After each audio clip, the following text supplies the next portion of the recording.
Hi hello ನಮಸ್ತೆ welcome back to my YouTube channel. ಯಾರೆಲ್ಲ ಚಾನಲ್ನ ಹೊಸದಾಗಿ ನೋಡ್ತಿದ್ದೀರಾ ದಯವಿಟ್ಟು ಚಾನಲ್ನ ಸಬ್ಸ್ಕ್ರೈಬ್ ಮಾಡಿಕೊಂಡು ನೋಡಿ. ಸೊಪ್ಪನ್ನು ಸೋಸ್ಕೊಡೋದಕ್ಕೆ ನನ್ನ ಮಗ ಯಾವ ರೀತಿ ಹೆಲ್ಪ್ ಮಾಡ್ತಿದ್ದಾನೆ ಅಂತ ನೋಡಿ. ಮನೆ ತುಂಬ ಹರಡಿದ್ದ, ಬೇಡ ಅಂತಂದರೆ ಸುಮ್ಮನೆ ಅಳ್ತಾನೆ. ಸೊ ಹಾಗಾಗಿ ಏನಾದರೂ ಮಾಡಲಿ ಅಂತ ಹೇಳಿ ಹಾಗೆ ಸುಮ್ಮನೆ ಇದ್ವಿ. ಸ್ವಲ್ಪ ಹೊತ್ತಾದಮೇಲೆ ಅವನಿಗೆ ಅದೇ ಬೇಜಾರಾಗುತ್ತೆ, ಆವಾಗ ಸುಮ್ಮನೆ ಆಗ್ತಾನೆ.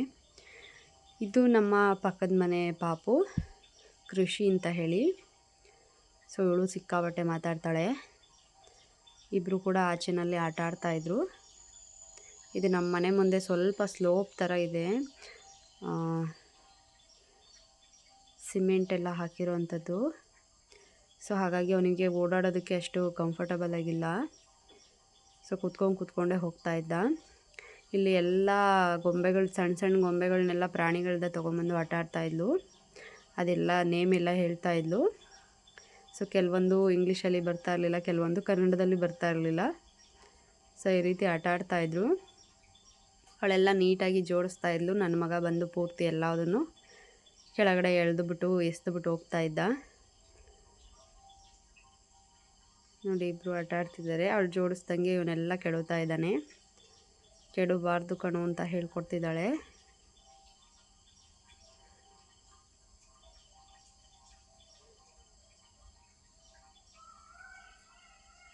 ಸೊ ನನ್ನ ಮಗ ಬೇರೆ ಮಕ್ಕಳು ಯಾವುದಾದ್ರೂ ಈ ರೀತಿ ಸಣ್ಣ ಮಕ್ಕಳಿದ್ರೆ ನಮ್ಮನ್ನೇನು ಕೇಳೋದೇ ಇಲ್ಲ, ಅವ್ರ ಜೊತೆ ಆಟ ಆಡ್ಕೊಂಡು ಆರಾಮಾಗಿರ್ತಾನೆ.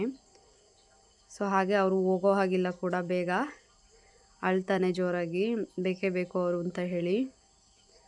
ಸೊ ಮಕ್ಕಳೇ ಚೆಂದ ಅಂತ ಹೇಳ್ತಾರಲ್ಲ, ಇದಕ್ಕೆ ಅನಿಸುತ್ತೆ. ಇಲ್ಲಿ ಒಂದು ಚಿಕ್ಕ ಮಿಡತೆ ಥರ ಏರೋಪ್ಲೇನ್ ಹುಳ ಅಂತ ಏನೋ ಕರೀತಾರಲ್ಲ, ಆ ಥರದ್ದೊಂದು ಇತ್ತು. ಸೊ ಅದನ್ನು ಕೈಯಲ್ಲಿ ಇಟ್ಕೊತಿದ್ದ, ಅದು ರೆಕ್ಕೆ ಬಡಿದ ತಕ್ಷಣ ಬಿಡ್ತಾ ಇದ್ದ. ಸೊ ನಾವು ಯಾವುದನ್ನು ಕೂಡ ತಡಿಬಾರ್ದು, ಎಲ್ಲದೂ ಕೂಡ ಮಕ್ಕಳು ಎಕ್ಸ್ಪೀರಿಯೆನ್ಸ್ ಮಾಡಬೇಕು ಅಂತ ಹೇಳಿ ಸುಮ್ಮನೆ ಸ್ವಲ್ಪ ಹೊತ್ತು ನೋಡಿದ್ವಿ. ಆಮೇಲೆ ರೆಕ್ಕೆ ಎಲ್ಲ ಕಿತ್ತಾಕ್ಬಿಡ್ತಾನೆ ಅದರದ್ದು ಅಂತ ಹೇಳಿ ಮತ್ತೆ ಅದನ್ನು ದೂರ ಬಿಟ್ವಿ.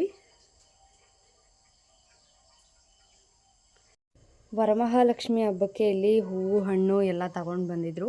ಸೊ ಅದನ್ನೆಲ್ಲ ಏನೇನು ತಂದಿದ್ದಾರೆ ಅಂತ ಹೇಳಿ ನೋಡಿ ಎಲ್ಲದನ್ನು ಒಂದು ದೊಡ್ಡ ಪಾತ್ರೆಯಲ್ಲಿ ಹಾಕಿಡ್ತಾ ಇದ್ದೆ.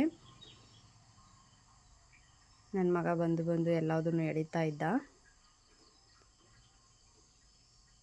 ಸೊ ಹಬ್ಬದ ದಿನವೇ ಎಲ್ಲದನ್ನು ಮಾಡೋದಕ್ಕಾಗೋದಿಲ್ಲ, ಎಷ್ಟಾಗುತ್ತೋ ಅಷ್ಟು ಪ್ರಿಪ್ರೇಷನ್ನು ಸ್ವಲ್ಪ ಬೇಗ ಮಾಡೋಣ ಅಂತ ಹೇಳಿ ಮಾಡ್ಕೊಳ್ತಾ ಇದ್ವಿ.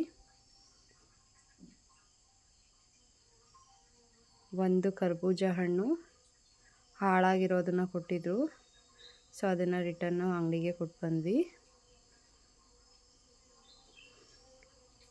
ಇಲ್ಲಿ ಸ್ಯಾರಿ ಬ್ಲೌಸು ಎಲ್ಲ ಕಟ್ ಮಾಡಿಕೊಂಡು ಸೊ ಅದನ್ನು ಕೂಡ ರೆಡಿ ಮಾಡ್ಕೊಳ್ತಾ ಇದ್ವಿ ಮೊದಲೇ.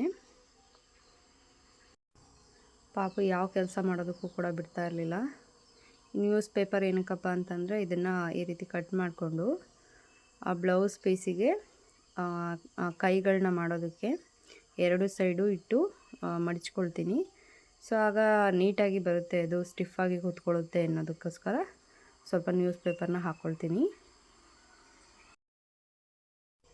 ಕಳಸನ ಕೂಡ ಅಷ್ಟೇ, ಒಂದ್ರ ಮೇಲೆ ಇನ್ನೊಂದು ಎರಡನ್ನು ಇಟ್ಕೊಂಡು ಅದಕ್ಕೆ ಎರಡಕ್ಕೂ ಪ್ಲಾಸ್ಟರ್ನ ಸುತ್ಕೊಳ್ತಾ ಇದ್ದೀವಿ. ಸೊ ಪ್ಲಾಸ್ಟರ್ ಸುತ್ಕೊಳ್ಳೋದ್ರಿಂದ ಈ ರೀತಿ ಕ್ಲೀನಾಗಿ ಕೂತ್ಕೊಳ್ಳುತ್ತೆ, ಅದು ಅಳ್ಳಾಡೋದಿಲ್ಲ, ಬಿದ್ದೋಗೋದಿಲ್ಲ.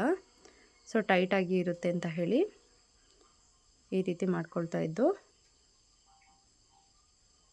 ನೋಡಿ ನಾನು ನ್ಯೂಸ್ ಪೇಪರ್ನ ಕಟ್ ಮಾಡಿ ಇಟ್ಟಂಗೆ ಅವನ್ನೆಲ್ಲ ತೊಗೊಂಡೋಗಿ ಬಿಸಾಕ್ತಾ ಇದ್ದ, ಹರಿದಾಕ್ತಾ ಇದ್ದ.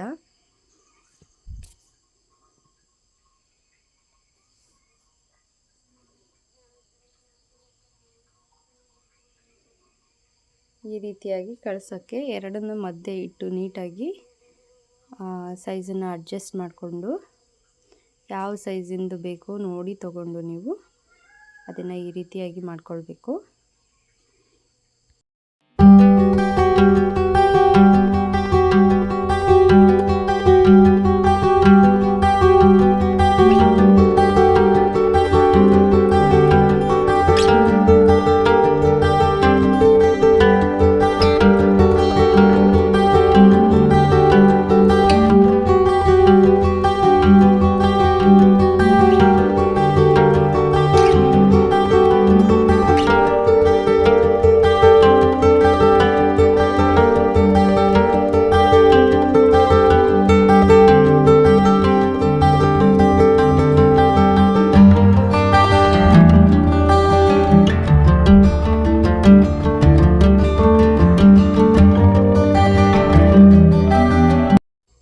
ದೇವರಿಗೆ ಸೀರೆನ ಉಡ್ಸೋದಕ್ಕೆ ಸ್ಯಾರಿನೆಲ್ಲ ಇವಾಗಲೇ ಪಿನ್ ಮಾಡ್ತಾಯಿದ್ದೆ.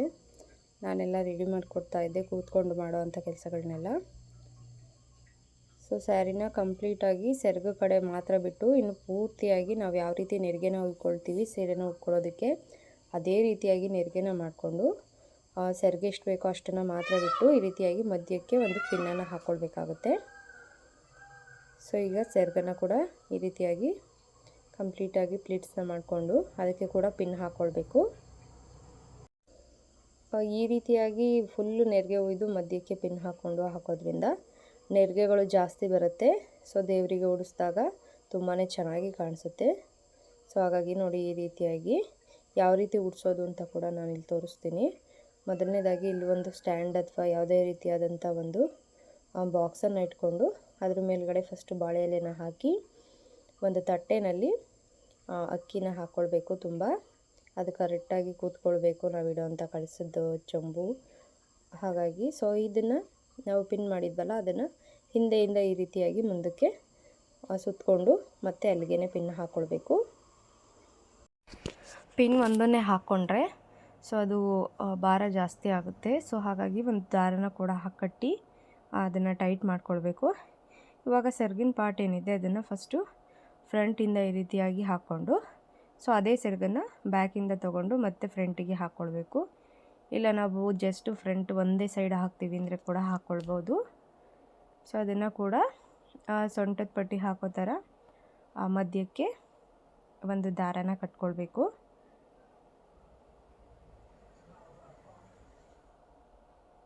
ಸೊ ನೆರಿಗೆಗಳು ನೋಡಿ ಯಾವ ರೀತಿ ಕಾಣ್ತಾ ಇದೆ ಅಂತ ಹೇಳಿ. ಈ ರೀತಿ ಜಾಸ್ತಿ ನೆರಿಗೆಗಳು ಬರುತ್ತೆ ಈ ರೀತಿ ಹಾಕ್ಕೊಳ್ಳೋದ್ರಿಂದ.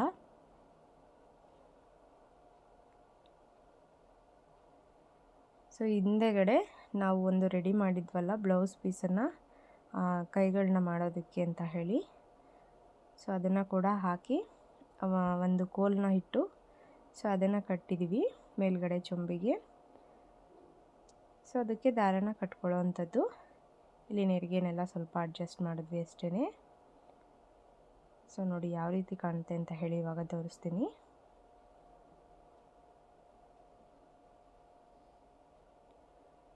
ಈ ರೀತಿಯಾಗಿ ಕಟ್ಟಿರೋವಂಥದ್ದು ಬ್ಲೌಸ್ ಪೀಸನ್ನು ಅಷ್ಟೇ. ಸೊ ಇಲ್ಲಿ ನನ್ನ ಹಸ್ಬೆಂಡೇ ಫುಲ್ಲು ಎಲ್ಲದಕ್ಕೂ ಹೆಲ್ಪ್ ಮಾಡ್ತಾಯಿದ್ರು. ಯಾಕಂದರೆ ನಾನು ಜಾಸ್ತಿ ಕೆಲಸ ಮಾಡೋ ಹಾಗಿರಲಿಲ್ಲ. ಹಾಗಾಗಿ ಹಣ್ಣುಗಳನ್ನೆಲ್ಲ ಕ್ಲೀನಾಗಿ ಜೋಡಿಸಿ ಕೊಡ್ತಾಯಿದ್ರು. ಹಾಗೆ ಕರ್ಜಿಕಾಯಿ, ರವೆ ಉಂಡೆ ಅದೇನೇನೆಲ್ಲ ಮಾಡಿದ್ವಿ ಅದನ್ನು ಕೂಡ ಎಲ್ಲ ಜೋಡಿಸಿ ಇಡ್ತಾಯಿದ್ರು. ಟ್ರೈಸ್ ಎಲ್ಲ ಮೊದಲೇ ತೆಗೆದಿಟ್ಟು ತೊಳೆದಿಟ್ಕೊಂಡಿದ್ವಿ. ಸೊ ಎಲ್ಲದಕ್ಕೂ ಕಂಪ್ಲೀಟಾಗಿ ತಂದಿರೋದನ್ನೆಲ್ಲನೂ ಇಡ್ತಾ ಇದ್ದಾರೆ.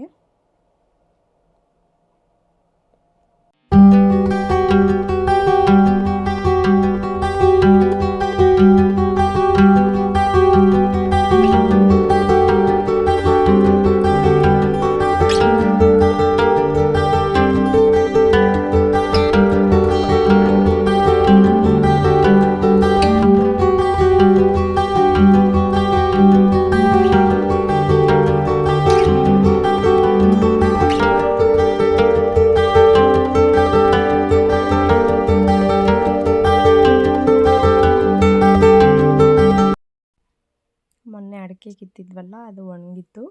ಸೊ ಹಾಗಾಗಿ ಅಡಿಕೆ ಕೂಡ ಲಕ್ಷ್ಮಿ ಅಲ್ವಾ, ಅದನ್ನು ಕೂಡ ಇಡ್ತಾಯಿದ್ದೀವಿ. ಇಲ್ಲಿ ದುಡ್ಡನ್ನೆಲ್ಲ ಜೋಡಿಸಿ ಕಾಯಿನ್ಸ್ ಎಲ್ಲ ಅದನ್ನು ಹಾಕಿ ಒಂದು ತಟ್ಟೆನಲ್ಲಿ ಇಡ್ತಾಯಿದ್ದಾರೆ. ನೋಡಿ ಈ ರೀತಿ ಕಂಪ್ಲೀಟಾಗಿ ಅಲಂಕಾರ ಮುಗಿದಿತ್ತು.